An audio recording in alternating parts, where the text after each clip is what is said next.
Hey, good evening. Good evening. Welcome everybody. Tonight, as we continue to celebrate women during Women's Month, we have a friend, uh, Kiesha Peterson, who wears many hats. What's up, Keisha? Hey, how are you? I'm all right. How's everything going? That's good. Okay, okay. Glad you're here. Glad you allowed me to interview you. I know you're not someone who is into a lot of attention, being Right. drawn to your personal self. Of I've had you. I've actually you were one of my first ever interviews, um, as well as you've been on a couple of shows, but as a panelist, which was very entertaining. We have some, the world tends to give us a lot of stuff and a lot of different angles to talk about these crazy issues that we see every day. So, um, Yes. like I always tell people, if you are someone that is a content creator, the world will give you some content. So Lots of it. let's talk about you being a poet first and foremost. Let's talk about your poetry. When was your first love of poetry? Well, I want to say I might have been I want to say about maybe 11, 12 years old. So, and when you're doing stuff as a child, it doesn't really resonate what is going to happen to you in your adulthood. I used to do a lot of writing with my friends. We used to create comic books, you know, but doing stuff in poetry as a kid, as a child, it really doesn't, you don't understand the importance of it at that time. Hmm. So I was young and didn't know if this is where I would be at today. How you feel about poetry now? What's your view on poetry, um, and its effects on people? Um, I think it helps people to get through whatever they are going through. It's like to me, poetry is like a snippet of a story. Mm. You know, the ones that I have written, uh, they were just snippets of the things that I was going through at that time. And I've written a few for people's birthdays, because these are people that were close to me. you know and it's so funny because I can't just sit down and say, okay, I'm going to write poetry.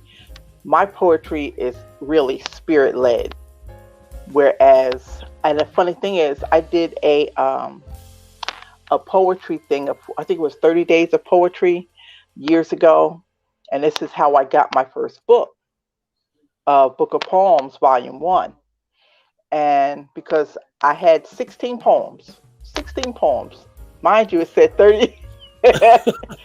It said 30 days of poetry, and I'm like, oh, I got this, I could do this, right? I got down to the day 16. I said, oh God, there's more days to come. Mm. Yeah. And so I just had to like breathe and really pray on it, and meditate on, okay, God, you gotta help me get these poems out. And Hmm. so he dropped them. And what helped me was, I would keep a recorder next to my bed.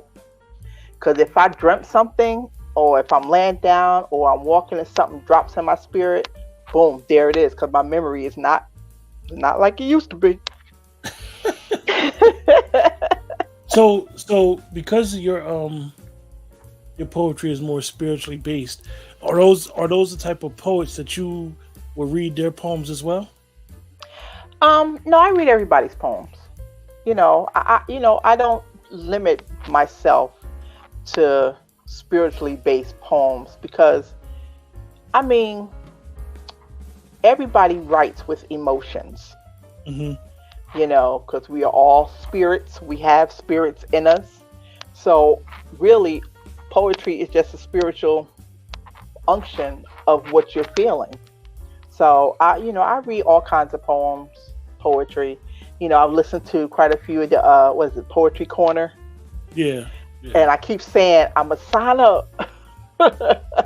Well, the poetry corner, um, and my interaction with poets has definitely came from a place that I didn't know it was gonna happen. It Hmm. just happened. It just took off, and I've met some tremendous poets along the way, and they have definitely,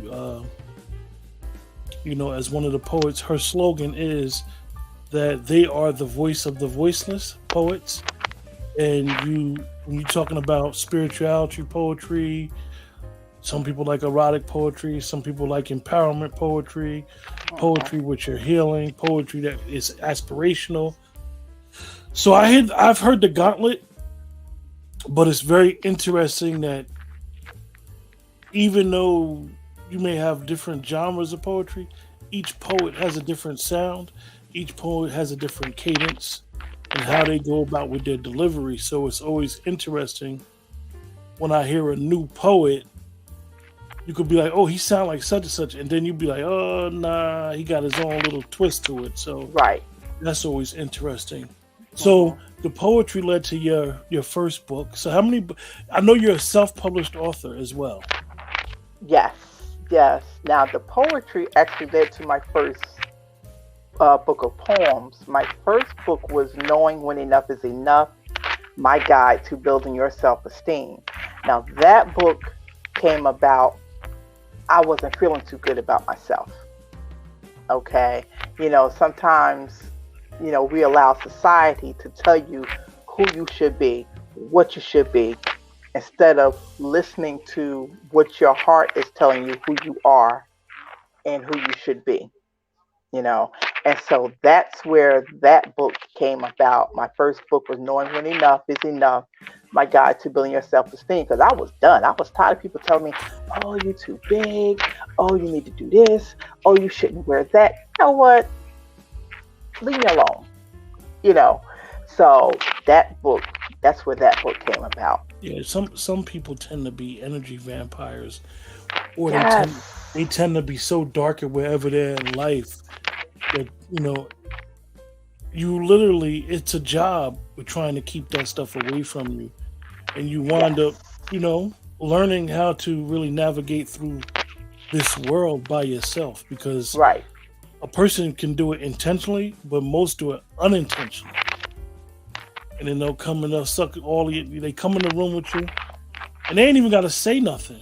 You could just be Exactly. feel, you could just feel uncomfortable, like you start sweating in certain places, and you're like, "What the hell happened?" That's because somebody done Right. came in there with that energy, and they done took a whole bunch out of you. Right. So that's interesting. So explain to us about self-publishing. I know a lot of people, because like I said, I have a unique relationship with a lot of poets.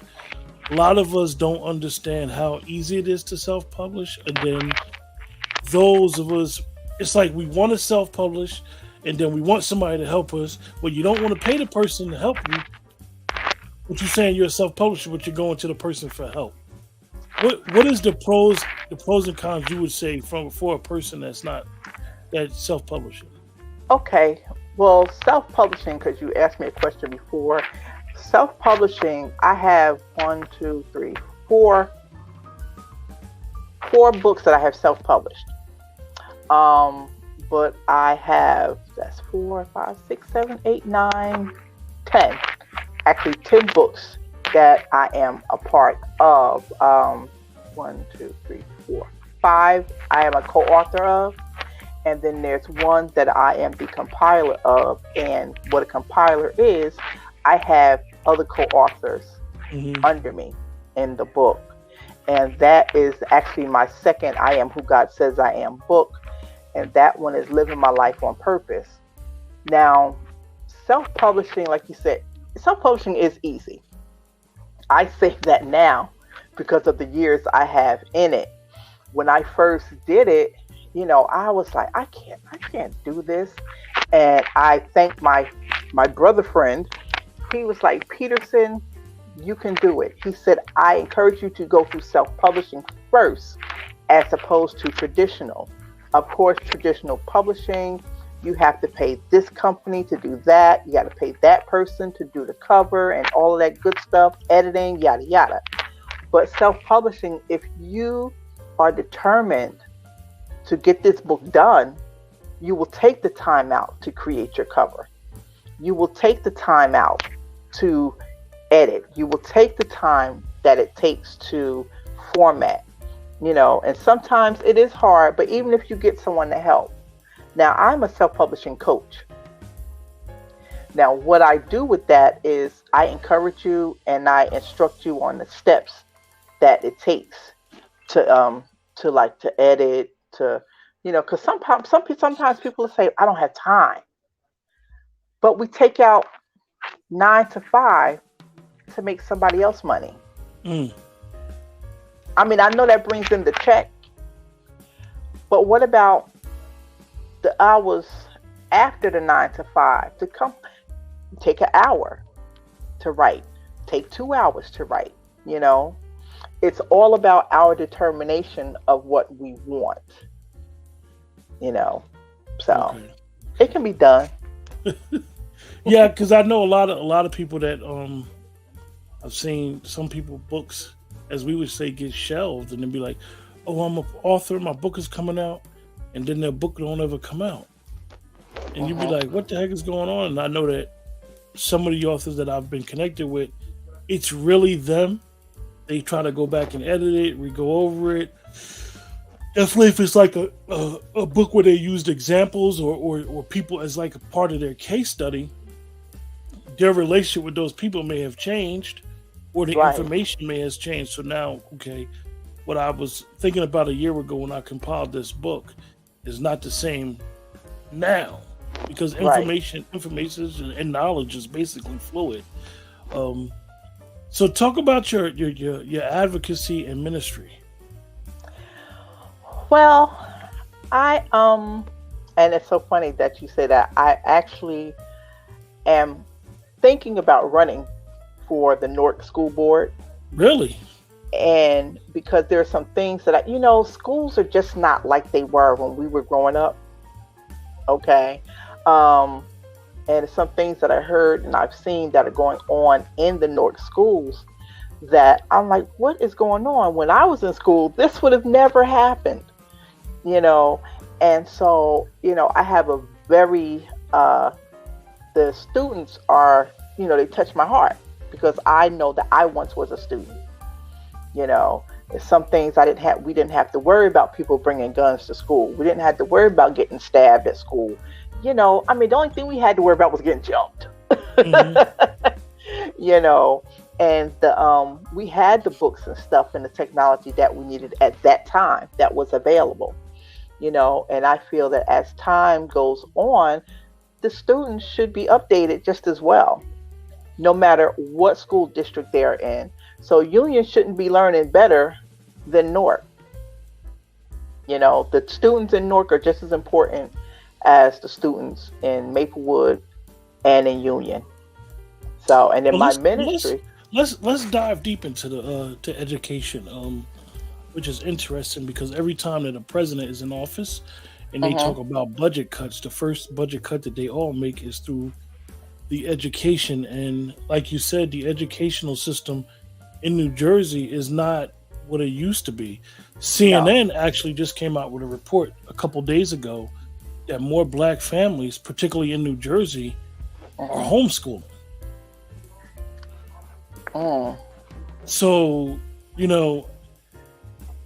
you could see that a lot of people definitely during the pandemic, a lot of people got used to a different lifestyle during the pandemic. And then they probably said, take their kids out of the school system because at the end of the day, even if you've been vaccinated or not vaccinated, being in that close proximity, and we all know that definitely with younger children, colds fly every 15 days around there. You could just, you could have whatever a child has. So exactly. When you talk about that, you think that the disparity in school districts through different towns is a problem? Yes, I do. And that is because, I'm going to say it, according to them, we're second-class citizens.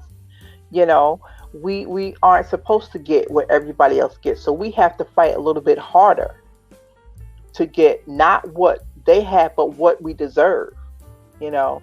And then I felt bad that I couldn't help with the homeschooling, because I'm not an actually certified teacher. Hmm. Um, and I understand it was difficult because now people that were used to working outside the house, they had to be home with their kids or even get someone to be home with their children so that way they can work on the computers that they're not used to working on, you know. Um, but it was for the safety of the students, you know.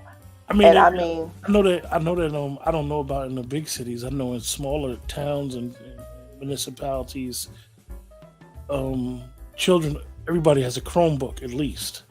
mhm, I don't know if that's in the big cities. Like, are they giving the kids Chromebooks and even with the type of work that I do, I know that it's not like that probably in certain areas, but everybody don't even have access to the internet. right. But with that, when the pandemic hit, they were given, I guess, stipends or was able to get the internet for free. And from because I do have grandchildren that are in school, um, and so to see my 6-year-old, my 5-year-old granddaughter working on a computer because she can't go into a school, my nephew, I got hair, my nephew sitting at his desk and literally listening to his teacher. Sometimes he would get, lose focus.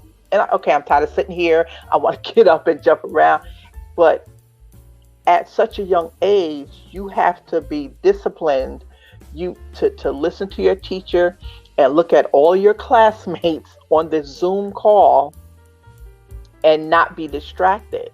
And I mean, I don't know if I could have done that because right now at this age, I want to go back to school, but my patience isn't like it used to be, Mhm.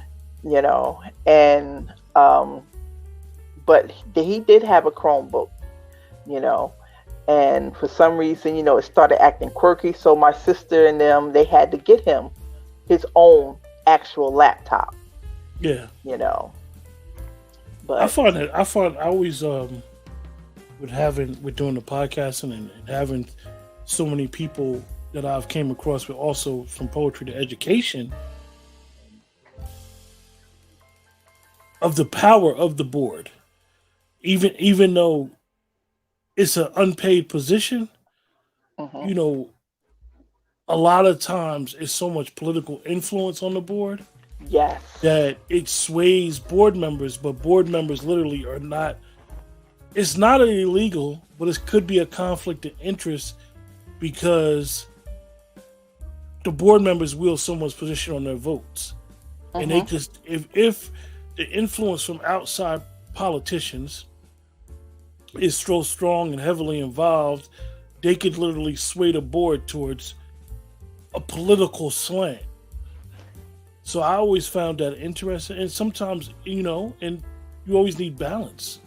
right, You know what I mean? You right, always need people that's willing to say, yeah, however it may seem politically correct, but no, right, we can't do this exactly, because this right here will set a precedent down the line of, for example, if you gave every student, let's just say this Newark is an example, big city, where's the funding going to come from for mhm, everybody, each student to get a Chromebook? Are they going to get a Chromebook every year, or are we going to say every every 5 years? We're going to push these Chromebooks out. right, You get a new one once you return the old one. Then we got the internet service. Then we got, when you give a child a Chromebook, now you're saying you want the child's parent to be super responsible. And we got so many vices in the urban cities that some parents aren't able to be home with their children right. until 9 o'clock at night. So it's a very interesting dynamic, and Mhm. it's interesting that you want to throw your name in that ring. That ring, it could be very cutthroat. Yes, it can, and and it's so funny when I spoke to a couple of people, and they was like, "Yes, you would be a great candidate," and I'm saying to myself, Oh, y'all want some people's feelings to get hurt because that's what's going to happen. Hmm. Hmm. you know, it's we have to think of the children, and they're not thinking of the children. They're thinking of, like you said, the political persuasion, and it's not. It's sometimes a lot of time it does not benefit the And kids. then it's even hard. It's to take your advocacy on a different level, dealing with Hmm. the streets and the crime and funding for certain areas. Right. Who's willing to really speak truth, to speak about change to somebody they care about? You may Hmm. care about somebody who's a politician, who may be your local councilman, who may be your district leader, and you may have to hold them accountable. Yeah, I like you. We're friends. I love you. Hmm. However, you have a job to do. My Right. job as a citizen and taxpayer is to hold you accountable to what you said you're supposed to be doing. And if you can't, Exactly. and we all know when you allocate money, you take it from one set of dollars and go into another set of dollars. No, a program shouldn't have to suffer just so you could take money and go to another program. Hmm. So you willing to do that? Yes, because I see you can modernize a jail. Mm, You can build a jail. You can build a detention center for youth, but you can't upgrade their schools. mm, You know, and I'm not just talking about out there. I'm talking about here in the inner city. mm-hmm. You know, you can't make it possible that they have the technology that they need to do better. It's like it's like they're being set up to fail. You know, Yeah, I, and that has been the theory of a lot of sociologists that have came along the way. A mhm. lot of the people that believe in the prison, the jail, the jail to prison pipeline. That a lot of people, because of the disadvantages school and or area they live in, they're basically destined to not be successful. Mhm. I think a lot of times people feel as though, and they say, "Well, I made it."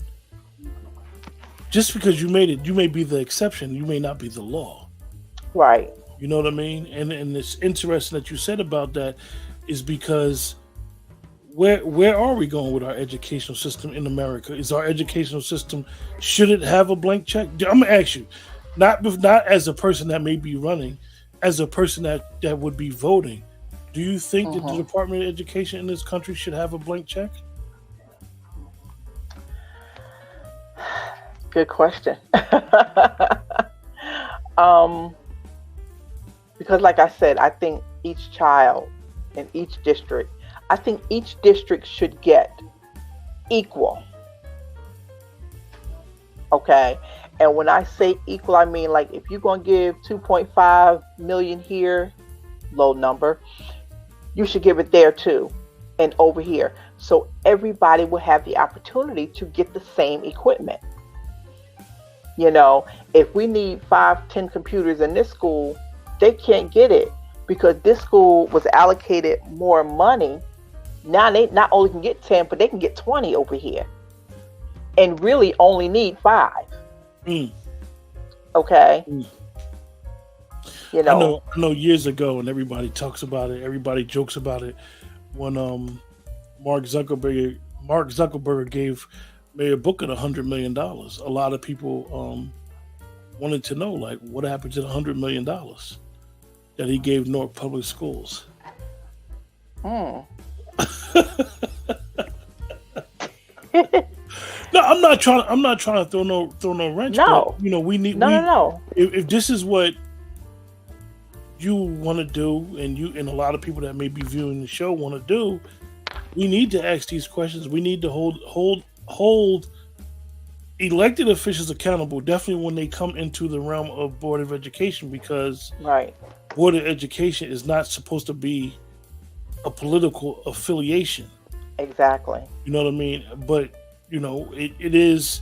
People do deal with people that are politicians and have politicians that may back them. Mhm. However, you know, if in these positions, are you really advocating for every child, your child, a special child, uh, this child? Are you going to be part of the board of it?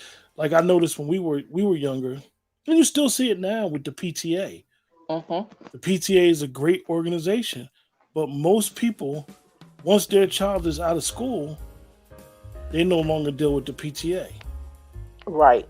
Even So when it's their like, kids are in okay, school, yeah. you So it's know. like they get part of the they become part of the PTA, or they'll become part of the board just for the sole purpose of indirectly affecting their child. Mhm. You know what I mean? So I always found that interesting. I mean, you to be willing to throw your hat in that ring, whew, it's going to take a lot of patience. So I know that you had sat on the panel with a mutual friend of ours, Muta, and Oh yeah. explain that with doing some of that for helping the residents of Bradley Court first, Mhm. and with speaking to the residents of Newark directly. That was we talked about. Uh, because my memory is that particular event was spirituality and the struggle. And we talked about how people, you always hear how the Bible was used to brainwash those who were back in slavery, back in the day, back from the South. The master used to use the word of God, and how it differs from today. Whereas today, we have a choice. We know that we have a choice. We can read stuff for ourselves now. They did it back then, but now we have a more of an understanding, the Hmm. ability to get our own understanding. Okay, I didn't come here to preach. Okay, because I felt it. I felt Yeah, it coming. But you know, it's our faith. Everybody has faith in something, someone. We had the faith that the internet would work for us tonight. Okay, because we yeah. know the internet could do its own thing.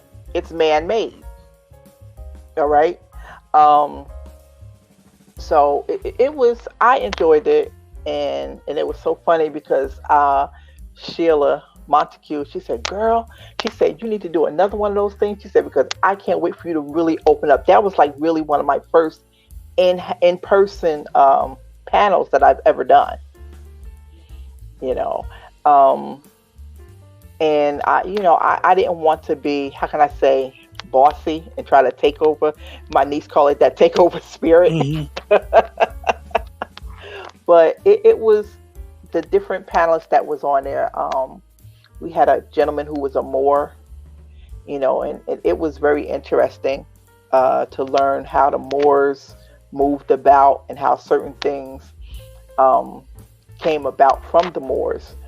And I actually like to watch it over and over again so I can get a better understanding of because when you're doing a panel, you really can't understand what's going on because you're in it. You have to kind of think of what you're doing and how to respond. But when you go back and watch it, you can get a better understanding of what the I'm gonna subject ask you, was. do you think that, let's just say, it's different from when we were younger, and we saw a lot of more the religious sector, the spirituality sector had a big influence on trying to deter our youth. And now you don't see like a lot of, for example, people that was raised in the masjid or made raised in the church. You Mhm. don't see a lot of the youth no more. Do you think that they, the as they say, the religion need to come outside those four walls and come out there and be in these streets and really make an impact on the community? It does how now, and then unfortunately with our children, they have gotten discouraged because in the church you're told, oh, you can't do this, oh, you shouldn't do that, you're going to go to hell if you do this, you're going to do that, da da da da. We can't talk to the kids like that. We have to be a little bit more compassionate to understand we too were once children.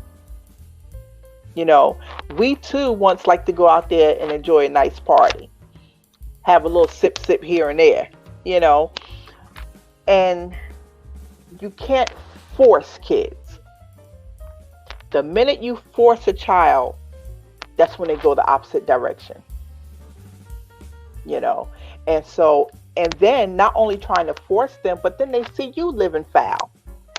They see you out here. You tell them, oh, you shouldn't go to the party, but what were you doing there? How do you know I was there if you wasn't there? You know, so we can't expect them to do something that we are not living ourselves. Yeah. And that's what has happened with a lot of, now I can't say too much about the masjid because I haven't been in it.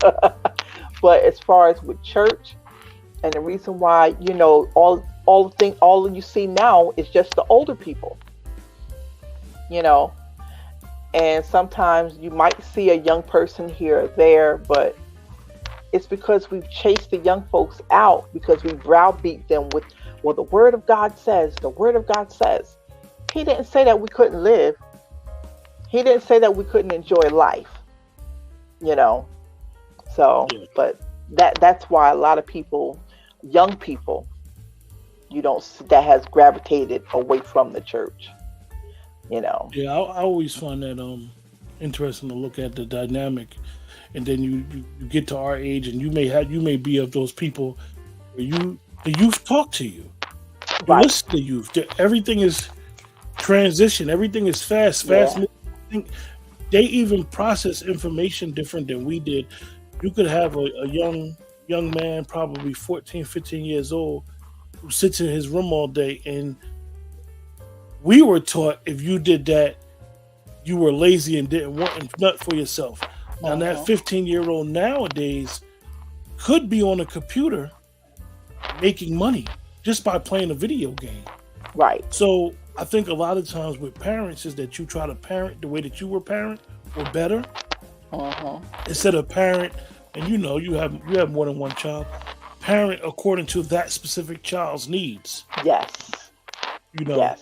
because the way you parent one child, you can't parent the other child Right. Right. Because because it's the not going to be needs received. one could be you don't need to give them instruction. They just on their feet. They know everything. They Right. conscious of everything. And then the other child could like instruction. Right. So Uh-huh. I always find that interesting. I know that it is a lot of programs in the inner cities. Definitely more got a lot of programs, but it Uh-huh. seems, in my opinion, from the outside view, it seemed like most people aren't aware of the resources until after the fact. After the fact. Yeah. I am in a group. It's called South Ward, South Districts. Mm. And I try to share a lot of stuff that is put in there. I'll take it out and put it on my page. Because of the fact, like you said, sometimes it's after the fact. And I'll tell them, I said, look, if I share something on a Monday, I need it to be posted on a Monday. You know, because if you come along, I understand you have thousands of people in the group, but if I post something on a Monday, there's a deadline. You come in on Wednesday or Thursday, they only got a day to respond. You know, and so we can't get mad at people coming, what they call Johnny come lately, Mm-hmm. and and don't respond or participate. And then you have some parents that just can't take the time out because they're working. They have to provide, for the families, whether it's a one family, a parent home, a two-parent home. It's hard, and I understand that. So as before we conclude, talk to me about Women's Month. I know you were excited. I don't know why you were excited. You always welcome to come on, but talk to me about Women's Month, and what do you think Women's Month means to you, and how your view of women in the world and society is today? You know, back in the day, Women's Month now, I feel, you know, as older women, well, I can't even say older women because you have some of my older counterparts out here not understanding, baby, you too old to be acting like that. You outfits, but it's so funny. Me and my daughter-in-law and I went out this morning for breakfast, and I have an issue with ripped clothes. Okay, but then for young people, do you, baby? You know, hopefully one day, and you need to understand, you can't go to work like that. You can't go to an interview if you out hanging with your friends. Okay, so we're sitting in IHOP, and my eye looks over, and I see an older woman. She was either about my age, if not older. I loved her top part, but when I got down to the pants, all I saw was half of her knee.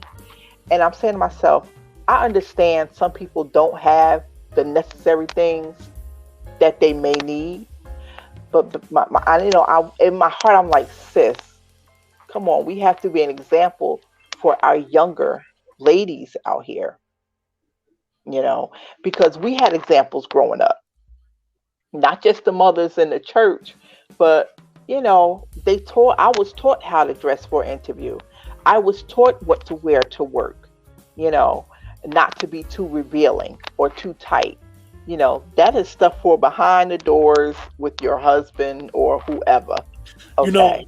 it's interesting that you bring that up because you would think that with all those, as we like to say, we're a progressive society, a society that evolves, and you always want people in general, and then men and women specifically, to feel empowered. And Mhm. you see how I would say women more have a voice now, more Yes. um, from the outside, but it's like if, and I'm being critical of women only based upon other women being critical of other women, that it's to a point now, like definitely if you're a man, my body, my choice. I think that people regurgitate these type of statements and don't realize what they're saying. Now, Mhm. from the onset, yes, it is definitely your body. You could Right. choose to do whatever you choose to do with your body. However, when it involves other people, that's Mhm. when it's like a gray area. And as a man, we can't speak to that in a certain sector, because if we speak to that, oh, now we're imposing our thoughts, ideas, our will on the woman, and then Mhm. we see how a lot of people, right, wrong, and indifferent. When you have that motto, my body, my choice, and then you make these decisions with your body, Mhm. with your choice, and then the decisions that you made affected not just you directly, affected everybody. Everybody. I mean, we Mhm. see now, unfortunately, we're losing a lot of our younger women to the BBL surgeries, Mhm. and I don't know why a lot of young women believe that men find it attractive. I don't know the type of men that even find a lot of prosthetics attractive. Right. Most of the men I know, the ones I talk to, the ones that I hear, they always talk about, oh, I love the natural. I like this. This is what I like. So why are our women going and running, getting these BBLs, and not understanding the ramifications of having all these Right. surgeries and what could go wrong? Right. Personally, I don't need nothing surgically added here. And it's a self-esteem issue. Sometimes you have young women who have been raised, oh, you're not going to be nothing. Oh, you know, women, some mothers call their daughters the B word. Hmm. As much as I would like to strangle my youngest one, I would never call her out of her name, especially that. Okay. Um, it's the things that they have heard throughout their lives. And then when you get a man that'll come and say, "Oh no, you're beautiful. I love you just the way you are." It doesn't matter if they don't love themselves enough to say, "Oh, I don't need this chemical in me or these implants."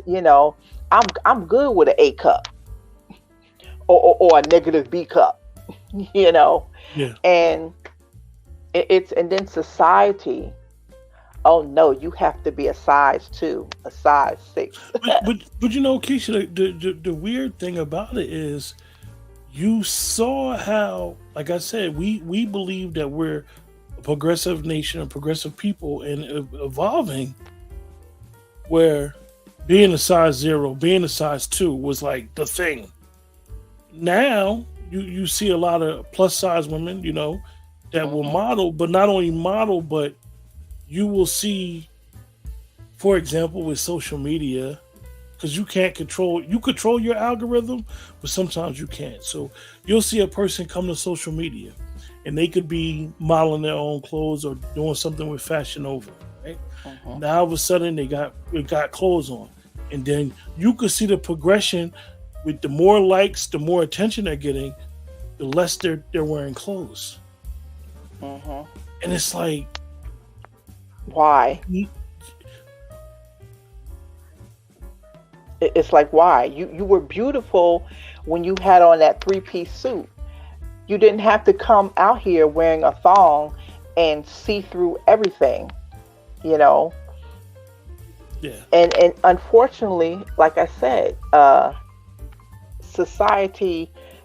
When I say society, I mean those who say, "Oh yeah, I like that." Those who enjoy the naked booties twerking. Okay, this is somebody's daughter. This is somebody's mother. How when their children get older and start searching for things on the internet, like, why that look like my mother? you know, and it's because we're always trying to fit in, and instead of trying to stand out and be unique, we try to fit in. And unfortunately, our young women, it's like, oh, I have to do this in order to get the likes. I have to say this in order to get the likes. And unfortunately, they live for social media.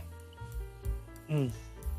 It's very, very interesting. And, um, within the next 20, 30 years, what is going to be the ramifications for a lot of decisions that a lot of us are making in our youth? Right.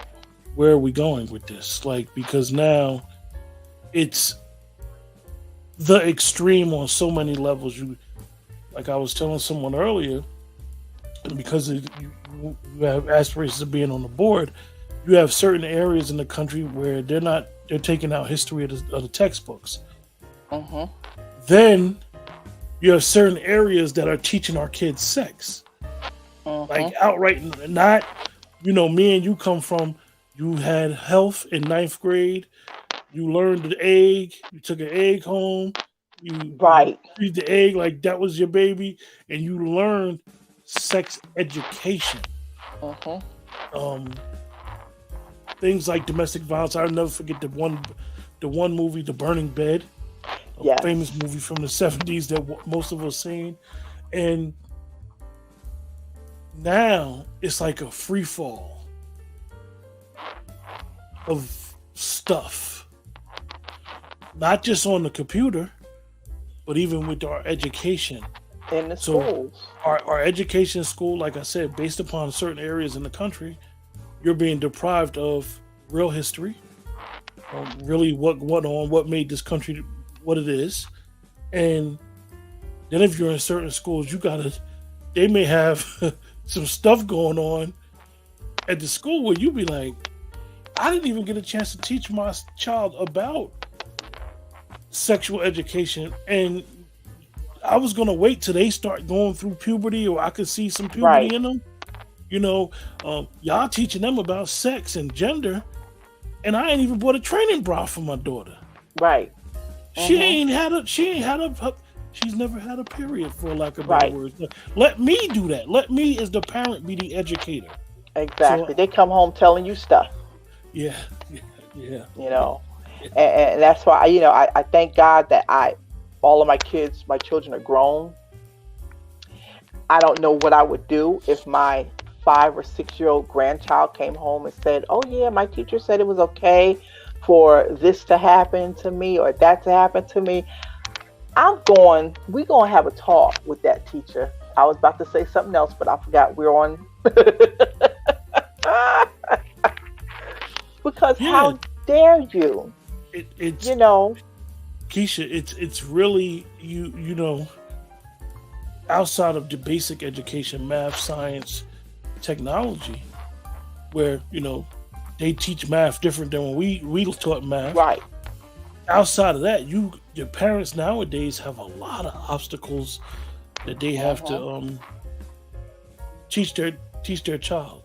Right. Teach their child. I mean, before you was more of, oh, I'm gonna put the how when you get in the car you put the child safety lock on and they good. You Right. need that child safety lock everywhere. You need it on your computers. You need it when Mhm. they go to school. Like, okay, Yeah. are they learning basic math? That's all they're gonna learn here. Like when they're gonna learn English and stuff like that. So, um, it's You a very know, interesting dynamic. cuz it kills me that they can teach those things, but yet they don't want to teach cursive. Yet they don't want to teach how to budget a check. They don't want to teach how to invest. They don't want to teach how to cook, okay? But yet you can teach them about sexual things that they should not know about until they are old enough. Like you said, until puberty comes along, and then it goes level by level, you know. Interesting. So, appreciate you, Keisha, for coming on. You have any final thoughts? No problem. I'm just, like I'm always here to support, to do what I can. You know, I like Appreciate being you. able to inbox you on the side. Q, what in the world is going on? I mean, But I think that us of a certain age, we need to stop living in our box, so to right, say, and we need to understand what our youth is saying, what our youth are thinking, how our youth are communicating uh verbally and non-verbally with us and with their friends. Um, right, because a lot of stuff, definitely in the last couple of years with the pandemic, a lot of things have changed. You got suicide up, you got depression up. It's been this uh major, major appeal for definitely people that are black to really get this mental health thing yeah, underway. So the least that any of us can do is to hold conversations and be able to talk and be able to have these lines of communication open, whether they're through the internet, whether they're just picking up the phone saying, "Yo, you good? right, What's going on? I saw such and such. Let me share some uh information." So I definitely appreciate those inboxes. I right. definitely appreciate you. All right. All righty. I For am. that, Thank you so much for having me, Q. It's always a pleasure. no problem. Thanks for everybody in the chat. I see there's some people watching. Thanks for everybody that are watching the rebroadcast. With that, everybody have a blessed night, and remember, it is Women's Month all the way till March 31st, and we need to honor women and empower them, and realize what a lot of the women that we all have came from has sacrificed for us to do what we need to do. With that, take care.